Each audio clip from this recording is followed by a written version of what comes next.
Muy bien, y para discutirlo, ¿quién mejor que Sergio Comas, analista de temas cubanos y que, como digo yo, se toma el trabajo de leer la letra menuda, que es a veces agotadora? Sí, realmente es agotador sumergirse en los documentos preparatorios de este Congreso de Partido, entre otras razones porque utilizan, Juan Manuel, mucho eufemismo.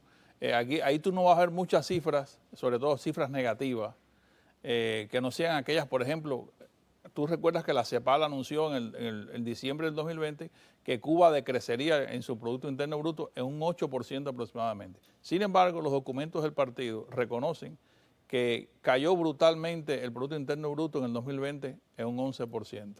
O sea, habían crecido, como dicen ellos, tímidamente del 16 al 19 en un 1%, lo cual se duda también y se desploma por la confluencia de más de 200 medidas ejecutivas del expresidente Trump y el COVID, que realmente ha puesto al país en una situación que ellos todavía no han logrado solventar.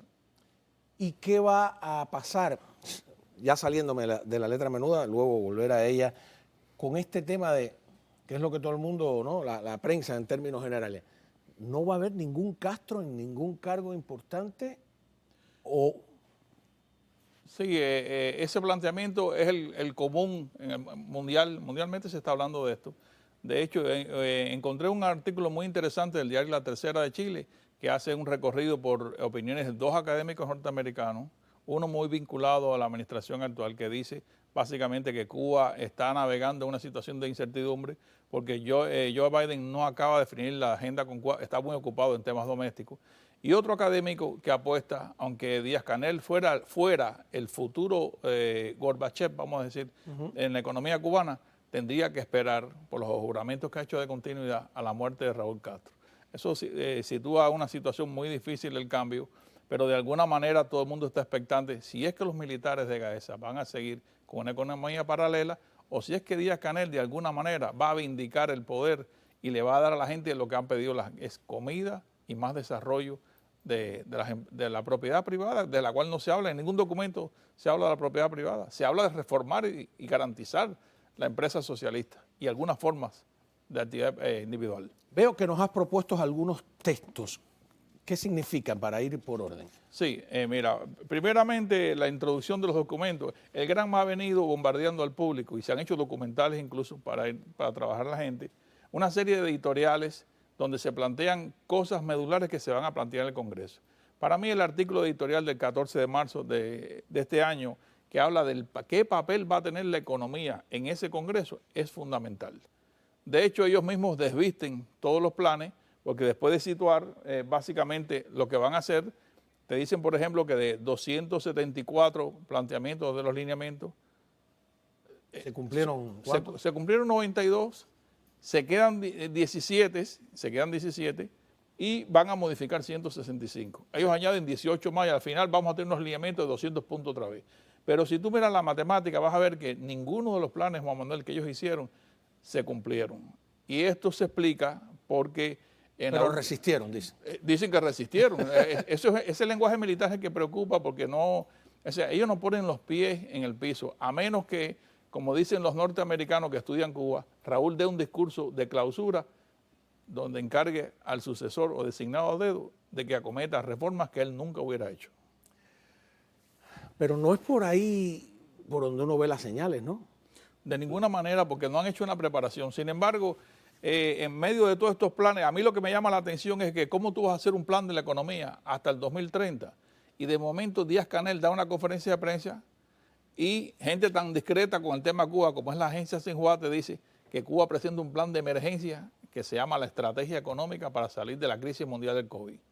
Esa estrategia económica, que está bastante improvisada, es la que inicia que los productores privados tengan acceso a la exportación y la importación a través de una empresa cubana, por supuesto, que se cree el mercado mayorista para los restaurantes y algunas medidas tan tibias que no acaban de arrancar, básicamente porque todavía la situación de las remesas en Cuba y la economía no se acaba de levantar. O sea, sabemos que no van a hacer una reforma política, que han reforzado todo para que sea un partido único, de hecho, esa es la consigna. Pero la pregunta subyacente es, ¿ni siquiera van a hacer una reforma económica? No, fíjate si es así y si han improvisado. Primeramente, los artículos y los editoriales todos cierran con pensamientos de Raúl tan torpe como este de sin prisa pero sin pausa y que no van a cometer errores. Y otra cosa que dice Raúl en ese documento económico es que esta reforma no es de 5 ni de 10 años. Entonces, ¿de cuánto es? Básicamente, tú tienes un ministro de Economía, el señor Gil, que anunció en la última Asamblea Nacional que Cuba no iba a dolarizar la economía, que esto era una circunstancia en la cual ellos planificaban ya en el 2021, que es el año que corre, vender producciones en pesos cubanos en un 80% y dejar un discreto 11% para vender en moneda convertible. Y eso no ha ocurrido, Juan Manuel. Han llenado el país de tiendas en dólares y eso ha creado una situación insostenible que posiblemente potencie un estallido social. Ahora, la otra pregunta. Yo me hice algunas anotaciones antes de entrar al programa, así rapidito, sobre la pretensión de gobernar desde la sombra en la propia historia de Cuba. 1933, cae Machado, el famoso 12 de agosto.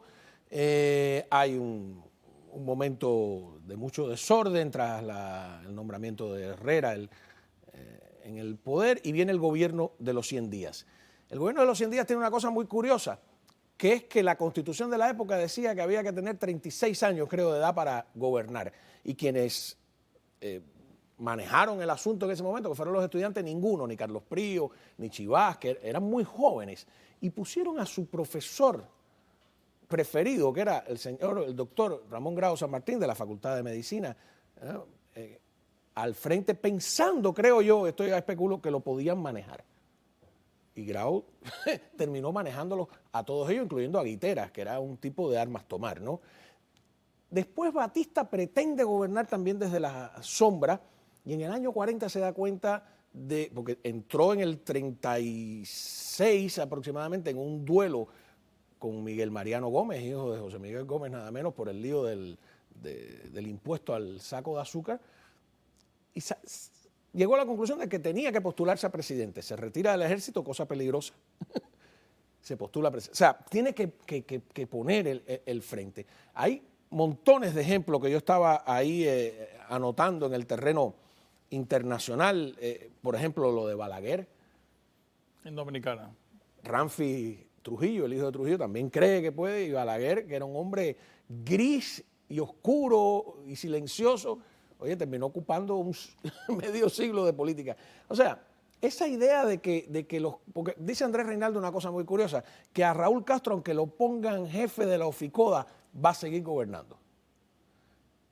Pero Raúl Castro tiene ya 90 años. Eso es interesante porque el límite biológico, incluso muchos analistas, la gente del Instituto Brooklyn de Estados Unidos, tocó esa tecla, es el tema de la edad, el tema biológico. Es posible que él se mantenga en contacto con la toma de decisiones por un tiempo, pero eso no puede ser eterno. Eso tiene un tiempo de vida activa, relativa. Y de hecho, vamos a ver, te digo, para mí es muy importante el cierre del discurso del Congreso. ¿Qué es lo que Raúl pretende? Tú sabes que él no es muy locuaz, pero es posible que haya llegado a la conclusión de que él no va a ser la persona que va a desmontar lo que hizo su hermano. Y de alguna manera, si tiene algún sentido práctico, lo demostrará en este Congreso, permitirá que se hagan poco a poco. ¿Crees que él quiere desmontarlo? Estoy pensando ahora en otro ejemplo de la historia, que es el de Franco. Franco tenía una frase que decía, está todo atado y bien atado. Y tenía al hijo del rey que lo crió, y ese hijo del rey le hace la transición, y cuando el 23F los militares entran en el Congreso a tiro limpio a tratar de dar un golpe de Estado, es el rey el que defiende la Constitución. Pero Franco apoyó la transición, y nosotros no, sí lo apoyó. Franco apoyó al rey básicamente, e instruyó al rey de que quería una España unida. La España unida se iba a hacer a través de la figura monárquica. En el caso cubano, Raúl puede jugar un papel final autorizando que se hagan algunas transformaciones.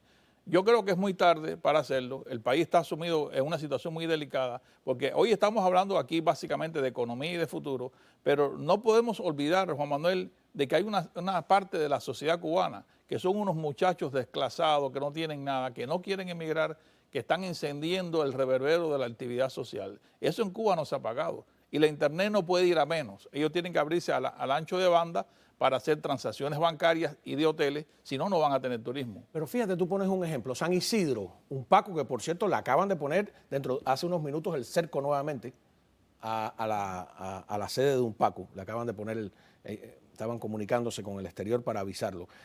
¿Te imaginas esto con Fidel Castro vivo? hubiera estado en la mesa redonda dando golpes contra la mesa. No, pero no hubiera ocurrido porque tú viste lo que Fidel hizo con la Primavera Negra de los 75. Los guarda todos, le echa muchos años, le fabrica un expediente penal. Era muy rápido. Era lo peor de lo peor, pero un tipo con iniciativa. Sí. Entonces yo lo que veo que están gobernando gente sin ninguna iniciativa. Díaz-Canel, que dice que llega a la presidencia para hacer continuidad. Raúl Castro no aparece. Cuando regresemos yo quiero que tú me